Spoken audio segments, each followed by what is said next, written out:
Hi hello ನಮಸ್ಕಾರ ಸ್ನೇಹಿತರೆ, ಎಲ್ರಿಗೂ ನಮಸ್ಕಾರ.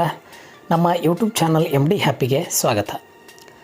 ನಿಮ್ಮ ಆತ್ಮವಿಶ್ವಾಸವನ್ನು ಹೆಚ್ಚಿಸುವಂಥ ಕೆಲಸ ನಾವು ಮಾಡ್ತೀವಿ ಅಂತ ಹೇಳ್ತಾ, ಸೊ ಯಾರು ನನಗೆ ಇಂಪಾರ್ಟೆಂಟ್ ಪಾಸಿಂಗ್ ಪ್ಯಾಕೇಜನ್ನು ಕೊಡಿ ಸರ್ ಅಂತ ಅನ್ನೋಂಥ ವಿದ್ಯಾರ್ಥಿಗಳಿಗೋಸ್ಕರ ನಾನೇನಪ್ಪ ಅಂತಂದರೆ ಈ ಒಂದು ವಿಡಿಯೋವನ್ನು ನಿಮ್ಮ ಮುಂದೆ ತರ್ತಾ ಇದ್ದೀನಿ. ಸೊ ಅಂಥ ವಿದ್ಯಾರ್ಥಿಗಳಿಗೋಸ್ಕರ ಯಾರು ನಾನು ಪಾಸ್ ಆಗಬೇಕು, ಪಾಸಿಂಗ್ ಪ್ಯಾಕೇಜ್ ಬೇಕು, ಸೊ ನಮ್ಮ ಚಾನಲ್ ನಿಮಗೋಸ್ಕರ ಏನು ಮಾಡ್ತಾ ಇದೆ ಅಂತಂದರೆ ಪಾಸಿಂಗ್ ಪ್ಯಾಕೇಜನ್ನು ತಂದು ಒಪ್ಪಿಸ್ತಾ ಇದೆ. ಸೊ ಅದರ ಸದುಪಯೋಗನ ಪಡ್ಕೊಳ್ಳಿ ಅಂತ ಹೇಳ್ತೀನಿ. ಸೊ ಇನ್ನೇಕೆ ತಡ, ಇನ್ನೂ ಯಾರು ನಮ್ಮ ಚಾನಲನ್ನು ಸಬ್ಸ್ಕ್ರೈಬ್ ಮಾಡಿಲ್ಲ, ದಯವಿಟ್ಟು ನಮ್ಮ ಚಾನಲನ್ನು ಸಬ್ಸ್ಕ್ರೈಬ್ ಮಾಡ್ಕೊಳ್ಳಿ ಅಂತ ಹೇಳ್ತೀನಿ. ಸೊ ನಾನು ಹಲವಾರು ವಿಷಯಗಳನ್ನು ಕುರಿತಂತೆ ಇತಿಹಾಸ ಆಗಿರ್ಬೋದು, ಉಳಿದ ವಿಷಯದಾಗ ಸೊ ಪ್ಲೇಲಿಸ್ಟಲ್ಲಿ ವಿಡಿಯೋಗಳಿವೆ. ಸೊ ಆ ಪ್ಲೇಲಿಸ್ಟ್ಗಳನ್ನು ತಪ್ಪದೇ ವೀಕ್ಷಿಸಿ, ಅದರ ಜೊತೆಗೆ ಮೇಲ್ ಕಾಣುವಂಥ ಐ ಬಟನನ್ನು ಕ್ಲಿಕ್ ಮಾಡೋದ್ರ ಜೊತೆಗೆ ಇತಿಹಾಸದ 80 ಅಂಕಗಳ ಸ್ಕೋರಿಂಗ್ ವಿಡಿಯೋವನ್ನು ಸಹ ನೀವು ನೋಡ್ಬೋದು ಅಂತ ಹೇಳ್ತೀನಿ. ಸೊ ಅದಕ್ಕಿಂತ ಮೊದಲು ನಾನೇನು ಮಾಡ್ತಾಯಿದ್ದೀನಿ ಅಂತಂದರೆ ನಿಮಗೊಂದು ಇನ್ಫಾರ್ಮೇಷನನ್ನು ಕೊಡ್ತೀನಿ ನಾನು.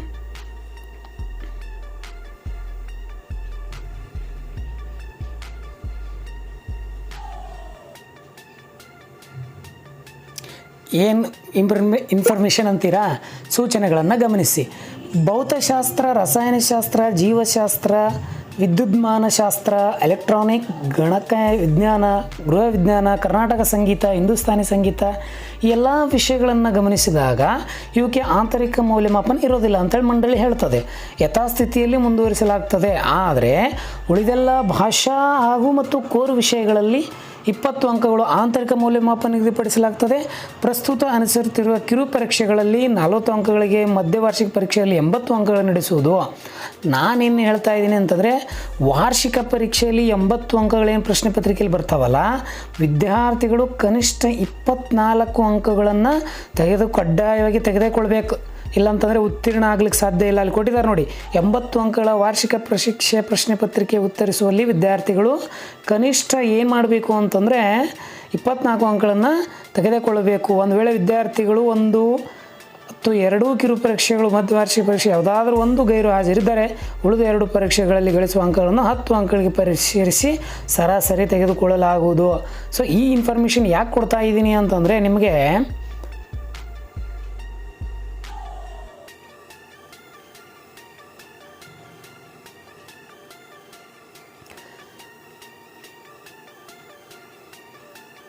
ಪಾಸಿಂಗೋಸ್ಕರ ಬಡ್ದಾಡುವಂಥ ವಿದ್ಯಾರ್ಥಿಗಳಿಗೆ ನಾನು ನಮ್ಮ ಆಡು ಭಾಷೆಯಲ್ಲಿ ಹೇಳ್ತೀನಿ. ಯಾಕಂತಂದರೆ ನೀವು ಅಟ್ಲೀಸ್ಟ್ 28 ಅಂಕಗಳನ್ನು ತಗಲಿಕ್ಕೆ ಸಾಧ್ಯನಾ? ನೋಡಿ, ಬಿಟ್ಟ ಸ್ಥಳ, ಹೊಂದಿಸಿ ಬರೆ 10 ಅಂಕ, ಬಹು ಆಯ್ಕೆ 15, ಇನ್ನು ಕಾಲಾನುಕ್ರಮ 20, ನಕ್ಷೆ ಮತ್ತು ಅವುಗಳ ಸ್ಥಳಗಳ ಒಂದು 10, 30 ಮಾರ್ಕ್ಸ್ ಬಂತು. ಸೊ ಬಿಟ್ಟ ಸ್ಥಳ ಇವೆಲ್ಲವನ್ನು ಆಧರಿಸಿ ನೀವು ಬರೆದ್ರಿ ಅಂತಂದರೆ ಆರಾಮ ನೀವು ಪಾಸಿಂಗ್ ಆಗ್ತೀರಿ. ಸೊ ಅದರ ಆಧಾರವಾಗಿಟ್ಟುಕೊಂಡು ನಾನು ಏನು ಮಾಡಿದ್ದೇನಪ್ಪ ಅಂತಂದರೆ ಫಸ್ಟ್ PUC ಇತಿಹಾಸ ಪಾಸಿಂಗ್ ಪ್ಯಾಕೇಜನ್ನು ನಿಮ್ಮ ಮುಂದೆ ತಂದಿದ್ದೀನಿ.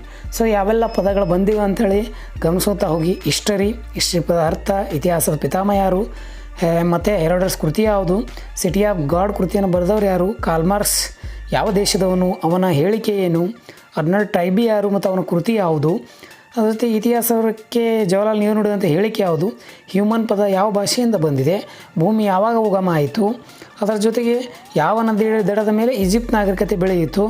ಅಷ್ಟೇ ಅಲ್ಲದೆ ಯಾವುದಾದ್ರೂ 2 ಪ್ರಾಣಿಗಳು ಮಾನವ ಹತ್ತಿರ ಸಂಬಂಧಿಗಳನ್ನು ವಿವರಿಸಿ ಅಂತ ಕೊಟ್ಟಿದ್ದೆ. ನಾನು ಹೋದ ವಿಡಿಯೋಗಳಲ್ಲಿ ಕೊಟ್ಟಿದ್ದೀನಿ. ವಿಶ್ವದ ಪ್ರಥಮ ಸಾಮ್ರಾಜ್ಞಿ ಯಾರು, ಅದರ ಜೊತೆ ವಿಶ್ವದ ಬೃಹತ್ ಪಿರಾಮಿಡ್ ಯಾವುದು, ಇನ್ನು ಯಾವುದಾದ್ರೂ 2 ಪ್ರಾಚೀನ ನಾಗರಿಕತೆಯನ್ನು ಹೆಸರಿಸಿ. ಸೊ ಎಲ್ಲ ಪಾಸಿಂಗ್ ವಿಷಯಕ್ಕೆ ಸಂಬಂಧಪಟ್ಟದ್ದು. ನದಿ ಕಣಿವೆಗಳು ನಾಗರಿಕತೆ ತೊಟ್ಟಿಲು ಎಂದು ಏಕೆ ಕರೆಯಲಾಗ್ತದೆ, ಮೆಸೊಪೊಟೇಮಿಯಾ ನಾಗರಿಕತೆ ತೊಟ್ಟಿಲು ಮತ್ತು ಸಮಾಧಿ ಎಂದು ಏಕೆ ಕರೆಯಲಾಗ್ತದೆ, ಚೀನಾ ನಾಗರಿಕತೆ ಬೆಳೆಯುವ ಯಾವ ನದಿಯ ಕಣಿವೆಗಳು ಹೆಸರಿಸಿ. ಸೊ ನಾನು ಪ್ರಶ್ನೆ ಓದ್ತಾ ಇದ್ದೀನಿ, ಉತ್ತರಗಳು ಅಲ್ಲೇ ಇದ್ದಾವೆ, ಕನ್ಫ್ಯೂಸ್ ಮಾಡ್ಕೊಳಕ್ಕೆ ಹೋಗಬೇಡಿ. ಸೊ ಅದರ ಜೊತೆಗೆ ಯುರೋಪಿನ ಅತ್ಯಂತ ಪ್ರಾಚೀನ ನಾಗರಿಕತೆ ಯಾವುದು ಅಂತ ಕೊಟ್ಟಿದ್ದಾರೆ. ಇನ್ನು ಗ್ರೀಕ್ ಹೆಲಿಸನ್ ಎನ್ನುವ ಪದ ಅರ್ಥ ಏನು. ಸೊ ಇವೆಲ್ಲ ಪಾಸಿಂಗ್ ಪ್ಯಾಕೇಜು. ಕೆಳಗಿನ 2 ಅಥವಾ 2 ವಾಕ್ಯಗಳು ಉತ್ತರಿಸಿ. ಪ್ರಾಚೀನ ಗ್ರೀಕ್ಸ್ ಯಾವುದಾದ್ರೂ ನಗರ ರಾಜ್ಯಗಳಾಗಿರ್ಬೋದು. ಕ್ರೈಸ್ತನಿಸ್ 2 ಸುಧಾರಣೆಗಳನ್ನು ತಿಳಿಸಿ. ಪೆರಿಕ್ಲಿಸ್ನ ಕಾಲದ ಯಾವುದಾದ್ರು ಶ್ರೇಷ್ಠ ನಾಟಕಕಾರರನ್ನು ತಿಳಿಸಿ. ಹೋಮರ್ನ 2 ಕೃತಿಗಳನ್ನು ತಿಳಿಸಿ. ಪ್ರಾಚೀನ ಗ್ರೀಸ್ನ ಪ್ರಸಿದ್ಧ ಗಣಿತಶಾಸ್ತ್ರವನ್ನು ತಿಳಿಸ್ರಿ. ಇವೆಲ್ಲವನ್ನು ಕೊಡ್ತಾರೆ. ಅದರ ಜೊತೆಗೆ ಇನ್ನೂ ಪ್ರಮುಖವಾಗಿ ಜೂಲಿಯಸ್ ಸೀಸರ್, ಪಾಂಪೆ ನಡುವಿನ ಮಧ್ಯವರ್ತಿ ಯಾರು ಅಂತ ಕೇಳ್ತಾರೆ. 3 ರೋಮನ್ ಸಾಮ್ರಾಜ್ಞರು ಕೇಳ್ತಾರೆ, ಮತ್ತು ರೋಮನ್ ನಗರ ಸ್ಥಾಪಕರು, ಅದರ ಜೊತೆಗೆ ದ್ವಿತೀಯ ತ್ರಿಮೂರ್ತಿಗಳು ಮತ್ತು ಪ್ರಥಮ ತ್ರಿಮೂರ್ತಿಗಳು ಅಂತ ಕೇಳ್ತಾರೆ. ಪ್ರಪಂಚದ ಅತಿ ದೊಡ್ಡ ಧರ್ಮ ಯಾವುದು ಅಂತ ಕೇಳ್ತಾರೆ. ಮೊಹಮ್ಮದ್ ಪೈಗಂಬರ್ ಎಲ್ಲಿ ಮತ್ತು ಯಾವಾಗ ಜನಿಸಿದರು ಅಂತ ಕೇಳ್ತಾರೆ. ಅದ್ರ ಜೊತೆಗೆ ಅವರು ಮರಣ ಕೇಳ್ತಾರೆ, ಅವರ ಜನನ ಕೇಳ್ತಾರೆ. ಪಾಸಿಂಗಲ್ಲಿ ಯಾವ್ದು ಬೇಕಾದರೂ ಕೇಳ್ಬೋದು, ಬೆಟ್ಟ ಸ್ಥಳ ಆಗಲಿ, ಹೊಂದಿಸಿಬರ ಆಗಲಿ. ನಿಮ್ಮ ಕೆಲಸ ಏನು, ಪಾಸ್ ಆಗಬೇಕಾಗಿದೆ, 30 ಅಂಕ ಪಡಿಬೇಕಾಗಿದೆ. ಸೊ ಇವುಗಳನ್ನು ತೊಗೊಂಡು ಸ್ಕ್ರೀನ್ಶಾಟ್ ತೆಗೆದುಕೊಂಡು ಅವುಗಳನ್ನು ಒಂದೊಂದೇ ಆದಂಥ ನಿಮ್ಮದೇ ಆದಂಥ ವಿವರಣೆಯಲ್ಲಿ ಬರ್ಕೊತಾ ಹೋಗಿ ಅಂತ ಹೇಳ್ತೀನಿ. ಸೊ ಇದ್ರ PDF ಅನ್ನು ನಾನು ನನ್ನ ಟೆಲಿಗ್ರಾಮ್ ಗ್ರೂಪಿಗೆ ಹಾಕಿರ್ತೀನಿ. ಸೊ ಅದನ್ನು ಡೌನ್ಲೋಡ್ ಮಾಡ್ಕೊಳ್ಳಿ ಅಂತ ಹೇಳ್ತೀನಿ. ಅದರ ಜೊತೆಗೆ ನಿಮಗೆ ನಕ್ಷೆ ಸಹ ಇರ್ತದೆ. ನಾನು 80 ಅಂಕದ ವಿಡಿಯೋಗಳಲ್ಲಿ ಬಿಟ್ಟಿದ್ದೀನಿ ನಕ್ಷೆ. ಸೊ ಅದನ್ನು ನೋಡಿ ಆ ನಕ್ಷೆ ಯಾವ ರೀತಿ ಬಿಡಿಸ್ಬೇಕು ಎಂಬುದನ್ನು ಗಮನಿಸ್ಕೊಂಡು ಅತಿ ಹೆಚ್ಚು ಯುರೋಪ್ ಖಂಡವನ್ನು ನೀವು ಟಾರ್ಗೆಟ್ ಮಾಡಬೇಕಾಗ ಅತಿ ಹೆಚ್ಚು ಪ್ಲೇಸ್ಗಳು ಅಲ್ಲಿವೇ ಬರ್ತವೆ ಜಾಗತಿಕ ಇತಿಹಾಸಕ್ಕೆ ಸಂಬಂಧಿಸಿದಂತೆ. ಸೊ ಅದನ್ನು ಗಮನಿಸಬೇಕು. ಇನ್ನು 1 ಅಂಕದಲ್ಲಿ ನ್ಯಾವಿಗೇಟರ್ ಯಾರು, ದಕ್ಷಿಣ ಅಮೆರಿಕದ ಭೂಭಾಗಗಳನ್ನು ಅನ್ವೇಷಿಸಿದ ಯಾರು, ಭಾಳ ಬರ್ತವೆ ಪ್ರಶ್ನೆಗಳು. ಅದರ ಜೊತೆಗೆ ನೀವು ಭಾರತಕ್ಕೆ ಸಂಬಂಧಿಸಿದಂತೆ ಅಲಿಪ್ತ ನೀತಿಯ ಪಿತಾಮಹ ಯಾರು, ಜವಾಹರ್ಲಾಲ್ ನೆಹರು ಅವರು. ಇನ್ನು ಅಲಿಪ್ತ ನೀತಿ ಭಾರತಕ್ಕೆ ಹೇಗೆ ಸಹಾಯ ಆಯಿತು, ಅಮೇರಿಕ ಸ್ವತಂತ್ರ ಯಾರು ಘೋಷಣೆ ಮಾಡಿದ್ರು, ಯಾರು ಅದನ್ನು ಹೋರಾಡಿದರು ಅಂಥೇಳಿ. ಸೊ ಅದ್ರ ಜೊತೆಗೆ ಬಹಳಷ್ಟು ಏನಪ್ಪ ಅಂತಂದರೆ ದೆಹಲಿಯಲ್ಲಿ ನಡೆದ ಅಲಿಪ್ತ ರಾಷ್ಟ್ರ ಸಮ್ಮೇಳನ ಅಧ್ಯಕ್ಷರು ಯಾರು ವಹಿಸಿದ್ರು, ಇಂದಿರಾ ಗಾಂಧಿಯವರು. ಸೊ ಈ ರೀತಿ ಪ್ರಶ್ನೆಗಳು ಬರ್ತವೆ. ಇನ್ನು ಅಲಿಪ್ತ ಎಂಬ ಪದವು ಮೊದಲ ಬಾರಿಗೆ ಯಾರು ಬಳಸಿದ್ರು, ಎಲ್ಲಿ ಅಂತ ಕೇಳ್ತಾರೆ.